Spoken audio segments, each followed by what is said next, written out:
Change management is managing the impact crucial adaptations can have on an organisation's people. People often think of the larger scale changes. People in organisations experience a lot of smaller type changes on an everyday basis, and those changes can actually have a big impact as well. You know, getting a new boss, having a job enlargement or a job reduction in scope, for example. So change management is overall, how do we get from one status to the next status in terms of new objectives, structures, and also attitudes of people? It is so challenging because we are asking people to change their behaviors. And if you've ever broken a New Year's resolution, you know just how difficult that can be at the personal level. But when you combine a group of people together, all these individuals who find it difficult to change into a group, then you can understand just how challenging it can be to change an organization's culture. So what are the key drivers of change? On one hand, we have to focus the external environment of a company. Let me give you a couple of examples. For example, the technology, internet technology, new software, and so on is one home of change.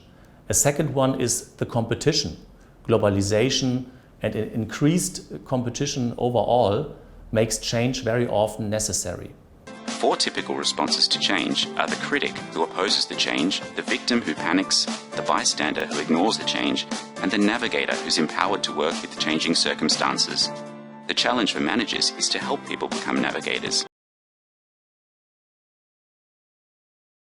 A modern understanding of change management can differentiate phases of change. A first phase is to create a sense of urgency. You have to make sure that people understand why change should happen. The second phase is to generate a roadmap towards the change. In this roadmap, there are projects included.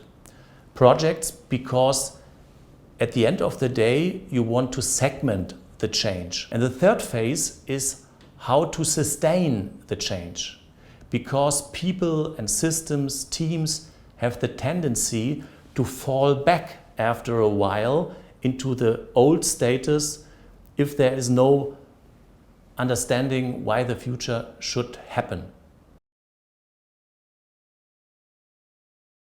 And how important it is to start with a well-defined why or appeal to the heart, then address the key behaviors that will influence change, and build a solid execution strategy as you learn to become a leader who can address the inevitable resistance to change. Here's some things that we know that help this happen. Number 1, communicate the threat of not changing.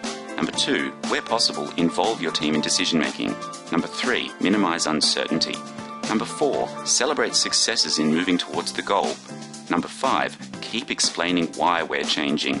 Remember that when there's an information vacuum, people often assume that managers are plotting terrible things. So number 6, be as transparent as possible.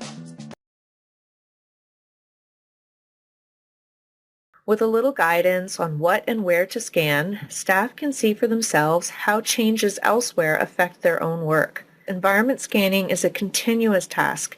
It is something that each staff member in their assigned directions would do a little bit of every day.